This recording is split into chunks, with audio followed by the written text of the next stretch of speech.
మంచి విషయం. ఎందుకంటే ఎప్పుడు మనం డాక్టర్స్ కూర్చొని మాట్లాడాలి కాకుండా అసలు సొసైటీ ఏమనుకుంటారు, వైద్య వ్యవస్థ గురించి కావచ్చు, వైద్యుల గురించి కావచ్చు ఏమనుకుంటుంది అనేది మనం ఈ రోజు రెస్పాన్స్ చూస్తాం అనేది చాలా సంతోషకర విషయం. ఇవాళ IMA జోనల్ కాన్ఫరెన్స్ లో డాక్టర్ అశోక్ రెడ్డి గారి ఆధ్వర్యంలో మన రాష్ట్ర అధ్యక్షుడు కాళీకృష్ణరావు గారు వెళ్ళింది. 2-3 things నేను ఎక్కువ దానిలో వివరించుకోలేదు.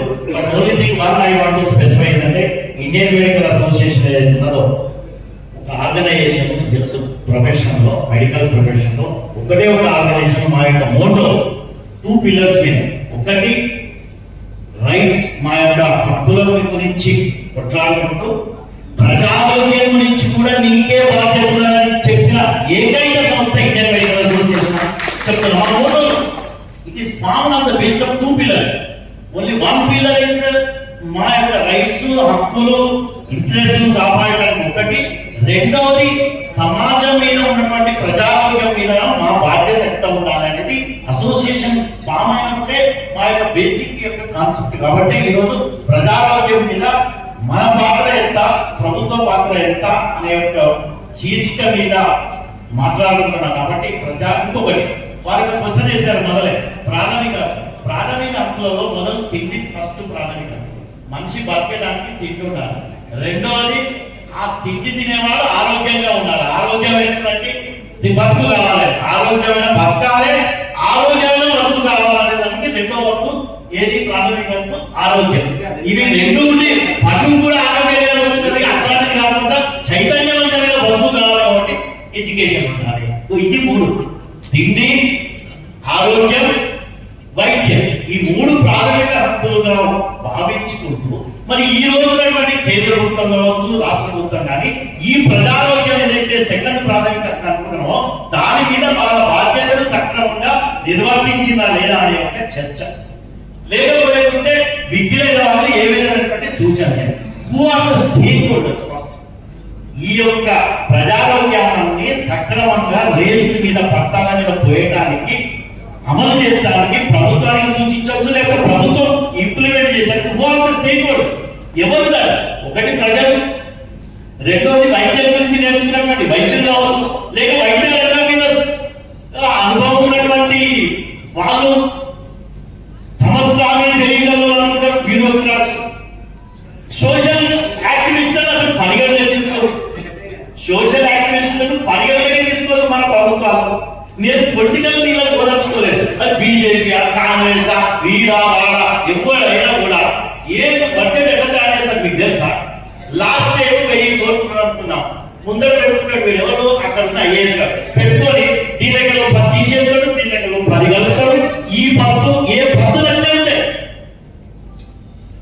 సైంటిఫిక్ అనాలిసిస్ ఉంటుంది, నీడ్ బేస్డ్ అలొకేషన్ ఉంటుంది. ఈ రోజు పరిస్థితులకు అనుకున్నట్టే ఏం చేయాలి? ఓ 100 కోట్లు తక్కువ, ఓ 100 కోట్లు ఎక్కువ.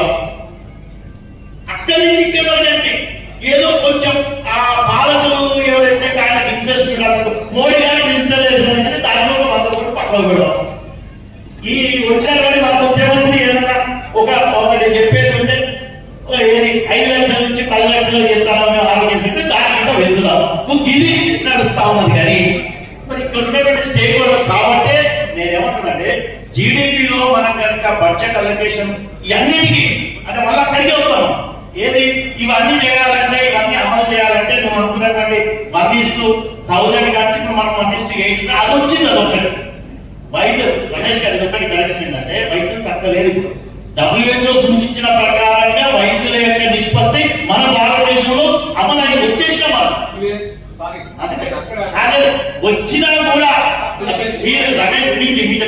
మీరు చెప్పిన పాయింట్ లో ఒకటి మంచి పర్టినెంట్ పాయింట్ ఏంటంటే మరి వైద్యులు చెప్పిన నిష్పత్తి ప్రకారం వైద్యులు వచ్చినా కూడా మరి వైద్యులు పూర్తిగా రాలేదు అందరికి ప్రజలకు అనే పాయింట్. అంటే ఒక వైద్యులతోనే ప్రజారోగ్యం రాదు. అందులో మనం నేర్చుకోవాల్సినటువంటి అవసరం ఉంది.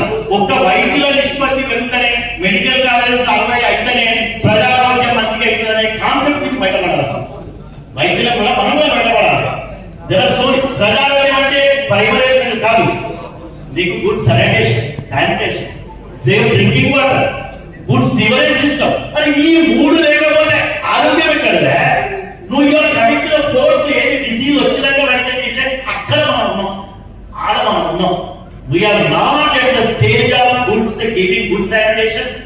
Safe drinking water, third is the good sewerage system. ఈ మూడు అయిన ఫోర్త్, ఈ మూడు మంచిగా లేకపోతే రోగాలు అనేది డబ్బులు మనం వస్తాం బయట. So this is a comprehensive system. We should think in a holistic approach. ఇవన్నీ మంచిగా ఉండేదానికి, ప్రభుత్వానికి సూచించడానికి, వైద్య వ్యవస్థకు ఒక బాధ్యులైనటువంటి ఇండియన్ మెడికల్ అసోసియేషన్ ఎన్నో కూడా కాన్ఫిడెన్స్ లో తీసుకోలేదు.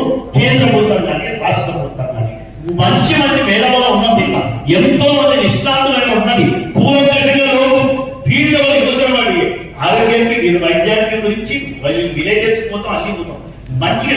ఒక ఆస్పెక్ట్ ఒకటి అశోక్ రెడ్డి గారు ఏంటంటే, ఇంతమంది వైద్యులు మంచి క్వాలిఫైడ్ ఉన్నా కూడా ఇంకా అన్క్వాలిఫైడ్ పీపుల్ ఎందుకు వైద్యం చేస్తున్నారు ఒక మైండ్ అనేది definitely acceptable and debatable.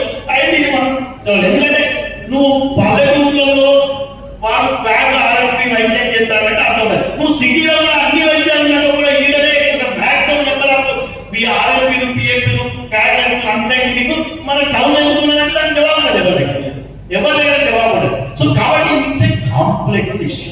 It's not a simple ఒక డిబేట్ టు పెట్టు. But it is a good thing that we should appreciate Ashok Reddy garu ఒక అందులోనే ఈ డిబేట్ కోసం calling the social activist of the forum.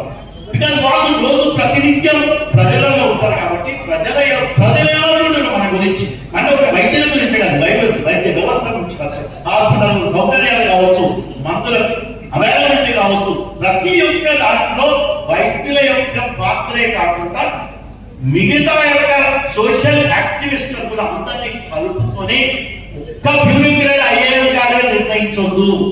ఇవాళ పెట్టలేదంటే రోజులకు ఆ బ్యూరోక్రాట్ కూడా ఎక్కడ కొత్త గొప్ప ఇప్పుడు ఎక్కువ జిల్లాలో తెలంగాణ అయితే వాళ్ళు నిన్న డిగ్రీ చేసి ఇవాళ ఐఏఎస్ దాన్ని ట్రైన్ తెలంగాణ వచ్చి మన మీద కూర్చొని మాట్లాడాలి. ఏ విషయం కూడా చెప్తారు కదా, it is fact. This is a fact. It is not to criticize any IAS or IPS people. This is a fact. What's happened?